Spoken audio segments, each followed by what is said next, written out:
नमस्कार, मैं हूं कनुप्रिया सत्तन और आप देख रहे हैं खबर 100। आइए नजर डालते हैं आज की कुछ खास खबरों पर। महाराष्ट्र के औरंगाबाद से बड़ी दिल दहला देने वाली एक खबर सामने आई है। मिली जानकारी के अनुसार रेल की पटरी पर प्रवासी मजदूरों को मालगाड़ी ने कुचल दिया है, जिसमें 17 मजदूरों की मौत हो गई है और एक मजदूर गंभीर रूप से घायल हुआ है। प्राप्त जानकारी के अनुसार हादसा जलना रेलवे लाइन के पास का है। शुक्रवार करीब सुबह 6:30 बजे यह दर्दनाक हादसा हुआ, जिसमें 17 मजदूरों की मौत हो गई है। आपको बता दें कि मजदूर पैदल अपने घर छत्तीसगढ़ जा रहे थे, तभी अचानक यह हादसा हो गया। हादसे के बाद स्थानीय प्रशासन और रेलवे अधिकारी मौके पर पहुंच गए। साथ ही साथ उन्होंने हादसे पर दक्षिण सेंट्रल रेलवे की चीफ पब्लिक रिलेशन ऑफिसर ने इस बारे में बात की और उन्होंने कहा कि औरंगाबाद में करमाट के पास एक हादसा हुआ है, जिसमें मालगाड़ी के खाली डब्बे ने कुछ लोगों को कुचल दिया है, उनके ऊपर से निकल गए हैं। आरपीएफ और स्थानीय पुलिस मौके पर मौजूद है। वहीं अगर खबरों की माने, खबरों के अनुसार हादसे में मरने वालों के परिवार को मध्य प्रदेश सरकार 5-5 लाख रुपए का मुआवजा देगी। इसका ऐलान खुद मुख्यमंत्री शिवराज सिंह चौहान ने किया है। आपको ये बता दें कि मध्य प्रदेश सरकार का विमान घटनास्थल के लिए रवाना हो गया है।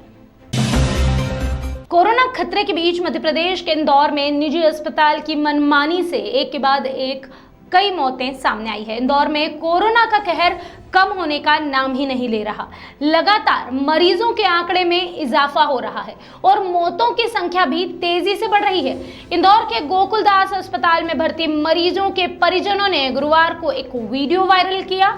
उस वीडियो में अस्पताल पर कई गंभीर आरोप लगाए गए हैं। इस वायरल वीडियो में आप साफ तौर पर देख सकते हैं कि परिजनों ने अस्पताल पर इलाज में लापरवाही बरतने के लिए कई गंभीर आरोप लगाए हैं। वीडियो में परिजनों ने बताया कि अस्पताल में आधे घंटे में कई मरीजों की मौत हुई है। कुल मिलाकर 6 घंटे में 6 मरीजों की मौत हुई है। कुछ मरीज जो काफ़ी लंबे समय से भर्ती थे, उनके बारे में कोई जानकारी ही सामने नहीं आई। इस वायरल वीडियो के बाद प्रशासन ने मामले की जांच शुरू की। वीडियो की शुरुआत में एक महिला रोते हुए कह रही है कि ये देखो गोकुलदास अस्पताल की हालत, साफ तौर पर देखा जा सकता है। उसके बाद में एक और मौत होती जा रही है। महिला कह रही है एक के बाद एक मौत हो रही है। फिर एक और अन्य व्यक्ति आता है, वो कहता है कि इस वार्ड में 4 मरीज भर्ती थे, पहले बात करके आए, उनमें से 3 की मौत हो गई है। इसके बाद एक और मरीज के परिजन सामने आए और कहा कि मौत का कारण अस्पताल में सैनिटाइजेशन करने की जल्दबाजी है, जिसकी वजह से अस्पताल कर्मचारी मरीजों की देखरेख में कोई विशेष ध्यान ही नहीं दे रहे। एक बड़ा आरोप लगाया है परिजनों ने इस वायरल वीडियो में। आइए आपको दिखाते हैं वीडियो। ये देखो गोकुलदास हॉस्पिटल की कंडीशन, एक के बाद एक सबकी डेथ होती जा रही है यहाँ पर। ये हम 4 जने थे और आधी घंटे के अंदर 3 जनों का बहुत अच्छी बातचीत करके आए और थे। सबको कह दिया कि उनकी डेथ हो गई। ये ग्रीन के चक्कर में लग रहा है, ग्रीन नहीं, ये इनका अस्पताल खाली करके पूरा अस्पताल सैनिटाइजर करना है, कुछ चक्कर में सबकी इन्होंने डेथ कर दी है। 2 दिन पहले बोला था इन्होंने एक तो कि हम ग्रीन करेंगे, सैनिटाइजर करेंगे पूरा अस्पताल। सैनिटाइजर के चक्कर में ये पूरा खाली कर रहा है और जिनको सबको डेथ कर रहा है। आधे घंटे के अंदर 3 जनों को ये बाजी आ रही है, रोते हुए इनको देखिए, इनकी बेबाजी नहीं रही। ये 24 दिन से एडमिट थी। ये अस्पताल की कंडीशन देखिए। 10 मिनट पहले मैं मेरी अम्मी से बात करके आया, उन्होंने बोला कि हाँ अच्छी हूँ, और 10 मिनट बाद आके बोला कि डेथ हो गई। मैं गोविंद प्रजापत बोल रहा हूँ। मेरे पापा अभी ठीक थे 4:30 बजे तक, और उसके बाद ना इन्होंने क्या मालूम क्या करा, इन्होंने 4-5 डेट कर दी आधे घंटे के अंदर 5 डेट करी इन्होंने। सब सही है, वो सब ठीक थे। ये कह रहा है कि हमें सैनिटाइजर करना है अस्पताल, वो पूरा सैनिटाइजर और करना सुबह है। मेरे फादर की डेथ हुई है। अगर इनको सैनिटाइजर करना था तो दूसरे अस्पताल में शिफ्ट कर देते। अगर एक वीडियो वायरल हो रहा था और उसकी सूचना कलेक्टर महोदय के द्वारा दी गई कि आपको इसकी जांच करना है, पता करना है प्रारंभिक स्थिति में क्या है यहाँ पे। तो मैं, मेरे साथी डॉक्टर माधव हसानी और डॉक्टर अमित मालाकार, हम तीनों लोग यहाँ पर आए और हमने अभी प्रारंभिक रूप से समस्त दस्तावेजों की जांच की है और दस्तावेजों को सील करके अपना कब्जे में ले लिया है। ये ज्ञात हुआ है, जो कि वीडियो में चल रहा था, कि आधे घंटे में 5 लोगों की मृत्यु हुई है। तो आज दिनांक को यहाँ पर टोटल 4 मृत्यु होना पाया गया है, जिनमें से एक मृत्यु सुबह हुई थी 11:25 पर। बाकी 3 मृत्यु 2.25 घंटे के अंतराल में 3 मृत्यु हुई है। पहली मृत्यु इसमें से 3:40 पर हुई थी, दूसरी मृत्यु 4:45 पर और तीसरी 5:30 बजे। इस तरह से लगभग 2.25 घंटे के अंतराल में 3 मौतों का होना पाया गया। दस्तावेज का परीक्षण करने पर ये पता चला कि ये तीनों मरीज बायलेटरल निमोनिया यानी कि फेफड़े की बीमारी की रहते हुए यहाँ भर्ती किए गए थे। इनमें से 2 लोगों की कोविड की जांच नेगेटिव आ चुकी थी। सुबह जिनकी मृत्यु हुई है उनकी भी नेगेटिव जांच आ चुकी थी। शाम को 3:30 बजे 3:40 पर जिनकी मृत्यु हुई है, पहली मृत्यु जिनकी हुई थी श्रृंखला में, उनका कल ही एडमिशन हुआ था और आज सैंपल लिया गया था। उनकी जांच अवेटेड है। अन्य तीनों की जांच नेगेटिव है। सर अभी कितने लोग एडमिट है इसमें और क्या पोजीशन है? अभी एक मरीज गंभीर स्थिति में आईसीयू में भर्ती है और 12 अन्य हैं जो कि जनरल वार्ड में भर्ती है।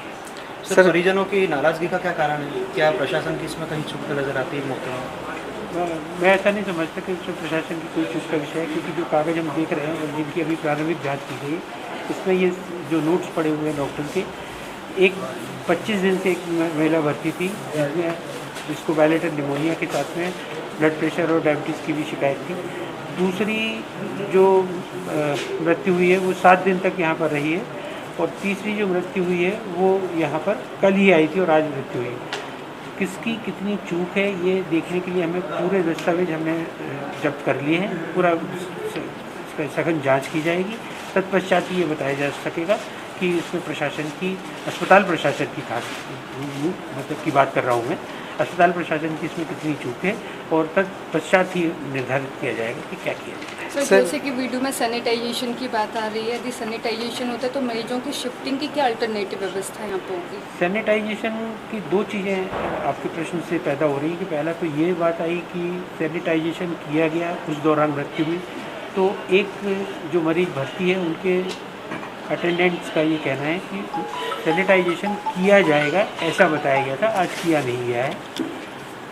दूसरा आपका जो प्रश्न है कि क्या अल्टरनेटिव व्यवस्था है, तो ये अस्पताल प्रशासन अगर सैनिटाइजेशन करता है तो बाकी मरीजों को कहाँ शिफ्ट करना है, इसकी क्या वैकल्पिक व्यवस्था है, ये अस्पताल प्रबंधन से पूछना है। चूँकि इस वक्त सभी के फ़ोन बंद आ रहे हैं और किसी से भी जानकारी प्राप्त नहीं हो सकी है, अतः इसकी जानकारी कल सुबह संबंधित जो भी यहाँ के संचालक हैं उनसे लेकर ही दी जा सकेगी कि उन्होंने कोई अल्टरनेटिव व्यवस्था की है अथवा नहीं। यदि उनके पास कोई अल्टरनेटिव व्यवस्था नहीं है तो ये प्रशासन अपनी ओर से उसमें व्यवस्था करेगी और इन्हें अन्यत्र किसी अस्पतालों में भर्ती कराएगी। सर कुछ लापरवाही आती है सामने तो क्या एक्शन रहता है? लापरवाही आने पर जो हमारा नर्सिंग होम एक्ट है उसके तहत जो भी प्रोविज़न है उसके कार्रवाई की जाएगी। इसके अलावा इस वक्त जो एपिडेमिक एक्ट चल रहा है उसमें यदि ये लापरवाही पाई जाती है कि किसी भी वजह से जान गई है तो उनके खिलाफ संबंधित कानून में कार्रवाई की जाएगी। सर अभी तक रेड येलो अस्पतालों में कहीं सैनिटाइजेशन हो, उसकी क्या प्रोसेस है? सैनिटाइजेशन कराया जाएगा क्या? निश्चित तौर पे सैनिटाइजेशन भी निश्चित समयावधि के बाद कराया जाना चाहिए। होता ये है कि जैसे जैसे पेशेंट्स खाली होते जाते हैं उन हिस्सों का सैनिटाइजेशन किया जाता है। आजकल सैनिटाइजेशन या फुमिगेशन जो होता है ये बहुत कम समय में उस क्षेत्र को कीटाणु रहित कर दिया जाता है।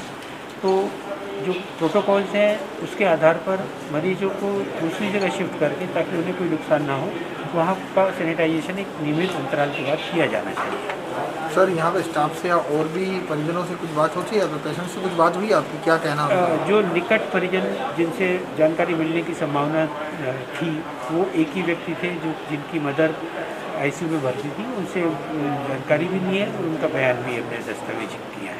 उन्होंने क्या बताया है बयान में? उनका ये कहना था कि उनकी जानकारी में आज सैनिटाइजेशन नहीं हुआ था, बल्कि कल सैनिटाइजेशन करने की उनको बात की गई। तो जो मौतें आई हैं सामने तो वो क्या आईसीयू में ही भर्ती थे वो पेशेंट्स? ये तीनों मरीज आईसीयू में भर्ती थे और गंभीर स्थिति में। पीपीई किट विवाद थम गया है। नरसिंहपुर में हो रहे पीपीई किट विवाद ने बड़ा रूप ले लिया था, जिसमें कलेक्टर और विधायक दोनों का वार पलटवार लगातार जारी था। इस बीच बार बार हमने प्रमुखता से इस खबर को दिखाया और जिसका असर हुआ है। इसमें कलेक्टर ने समीक्षा बैठक बुलाकर सीएचएमओ और सीएस के रिकॉर्ड को दुरुस्त कर उन्हें हिदायत दी है। बैठक में कलेक्टर ने बताया कि सीएमएचओ और सीएस में आपसी समन्वय और मनमुटाव के चलते यह गड़बड़ी हुई है, जिसको दुरुस्त करने की हिदायत दे दी गई है। रिकॉर्ड चेक करने पर पाया गया कि जिले में 3400 से अधिक पीपीई किट उपलब्ध हैं। ये आपके चैनल में खबर चल रही थी जिसमें नरसिंहपुर ज़िले में पीपीई किट की कुछ कमी बताई गई थी, जिसमें सिविल सर्जन कुछ चिंता व्यक्त कर रही थी, कुछ सीएमएचओ साहब कुछ अपना स्पष्टीकरण दे रहे थे।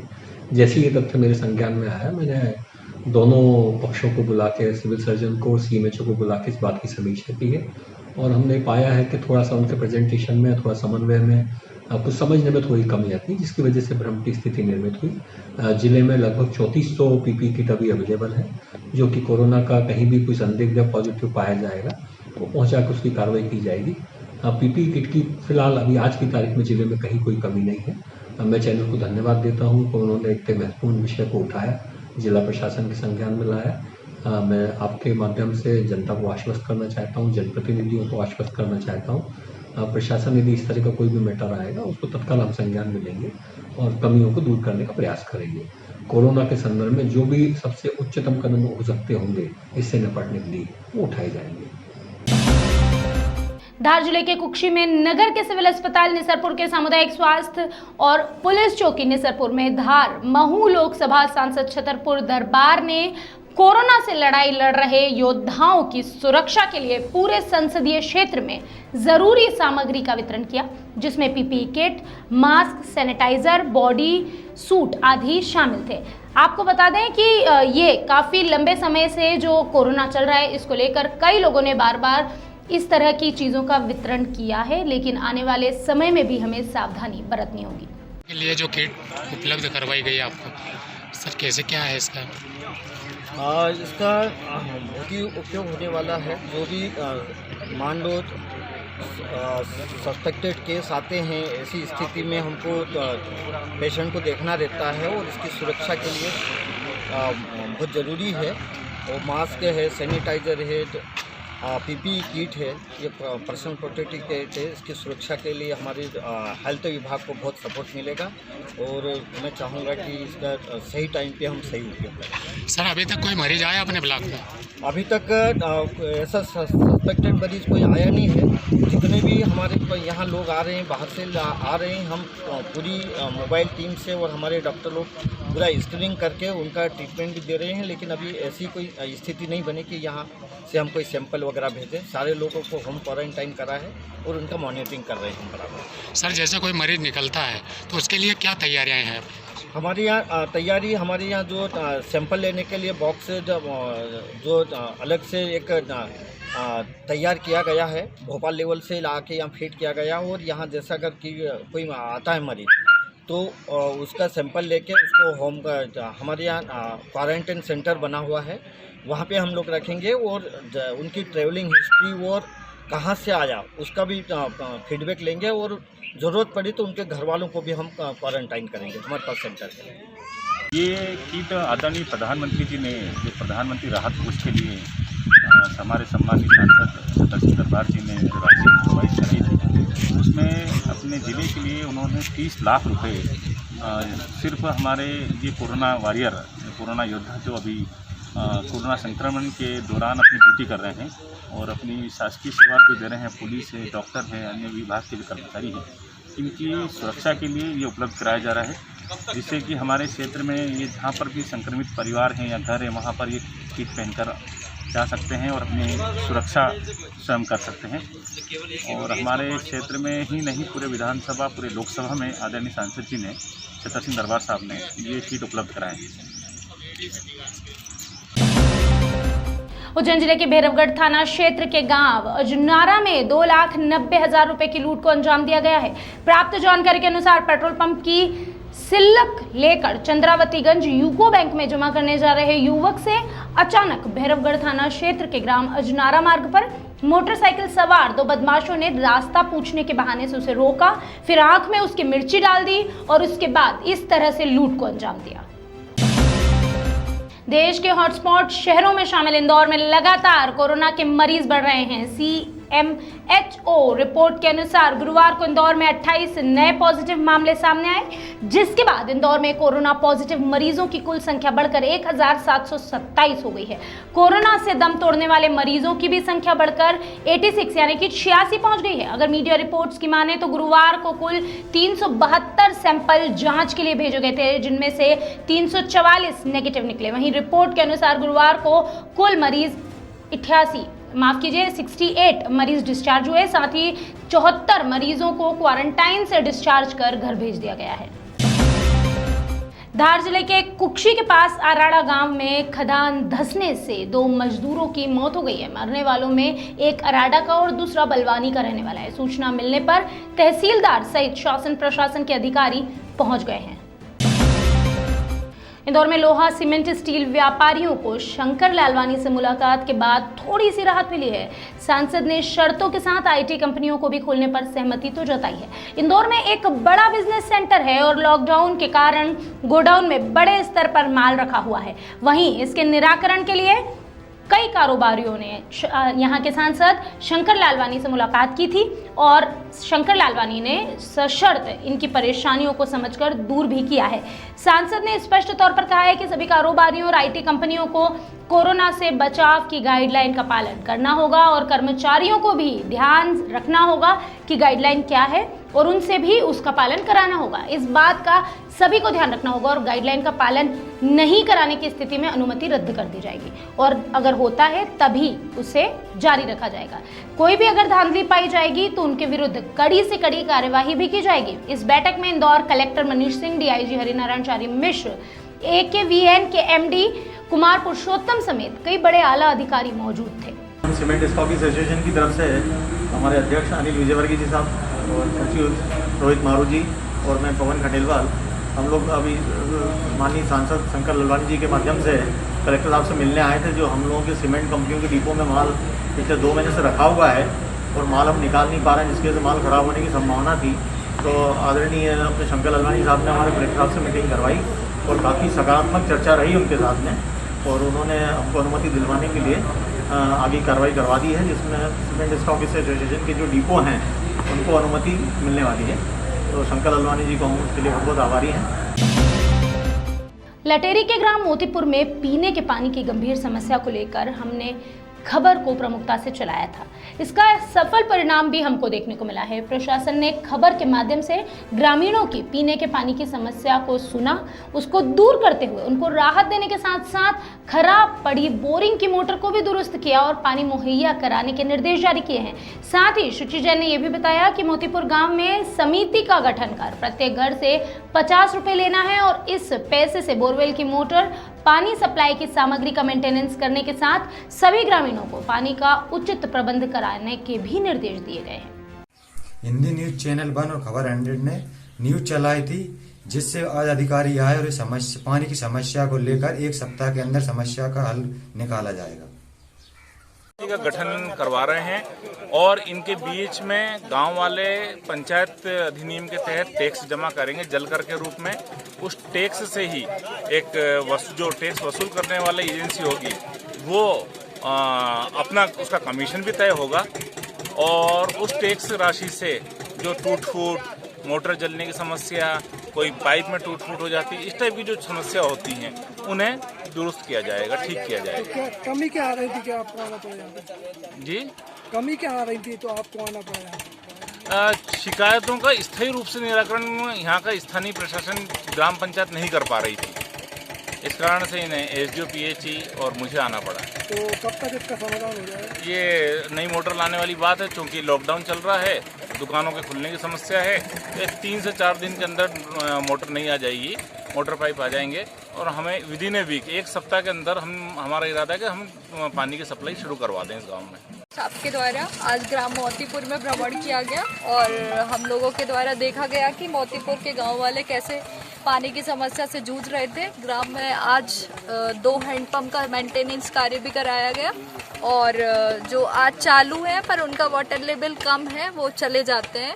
इसके बाद जो नल जल योजना के 2 बोर थे, डीपी के पीछे वाला और डीपी के आगे वाला, दोनों बोर में पर्याप्त पानी है, पर पीछे वाले बोर में ज़्यादा पानी है, तो उसमें सिंगल 3 फेज की 7.5 HP की मोटर पंप पंचायत द्वारा डलवाकर और मेन गांव तक पहुंचाकर उसमें पानी पहुंचाया जाएगा। और ग्राम आज मेरे समक्ष और ग्रामवासियों के समक्ष पेयजल समिति का गठन किया गया, जिसमें 7-8 मेंबर हो चुके हैं। उनके द्वारा पंचायत द्वारा योजना को चलाया जाएगा और कभी पेयजल की समस्या नहीं आएगी। क्या कारण था कि यहाँ पानी की समस्या पैदा हुई 2 बोर होने के बावजूद? विगत 1 वर्ष से बोर था, लेकिन ग्रामवासियों का कहना ये था कि मोटर फंसी है। ग्रामवासियों, सरपंच का मेनली ये कहना था कि मोटर फंसी हुई है, जबकि पुराने बोर में पिछले वर्ष ही अपन ने मोटर को दबवा दिया था। 300 फीट बोर खाली था। लास्ट टाइम ही जो हमारा डेटा था उसमें यही था कि लास्ट गर्मी में जब दिक्कत आई थी तब दोनों बोर में सफाई करवा दी गई थी। नहीं तो गर्मी से पहले अभी तक किसी को पता ही नहीं था, सबको ये पता था कि इसमें बोर में मोटर फंसी हुई है। जब मेरे द्वारा परसों ग्राम का निरीक्षण किया गया तब उसमें चेक कराया गया तो बोर का वाटर पूरा खाली था, मोटर कोई फंसी हुई नहीं थी। ये योजना स्वजल धारा योजना है, पंचायत के अंतर्गत आती है और पंचायत ने ही स्वजल धारा योजना को निर्माण कार्य कराया था। 2011 में ये योजना बनी थी। पीएचई में इसका कोई रोल नहीं है, पर पीएचई इन्वॉल्व होती है पानी पेयजल व्यवस्था को देखने के चलते। स्वजल धारा योजना पंचायत द्वारा बनाई गई थी। प्रयास करते हैं 4-5 दिन के अंदर। गुना जिले में पहला कोरोना पॉजिटिव मरीज मिलने से हड़कंप मच गया है। जानकारी मिली है कि व्यक्ति इंदौर में काम करता था। इस बीच वह 28 अप्रैल को मोटरसाइकिल से गुना पहुंचा था, जिसकी रिपोर्ट पॉजिटिव आने के बाद इसको जिला अस्पताल में क्वारंटाइन कर दिया गया है।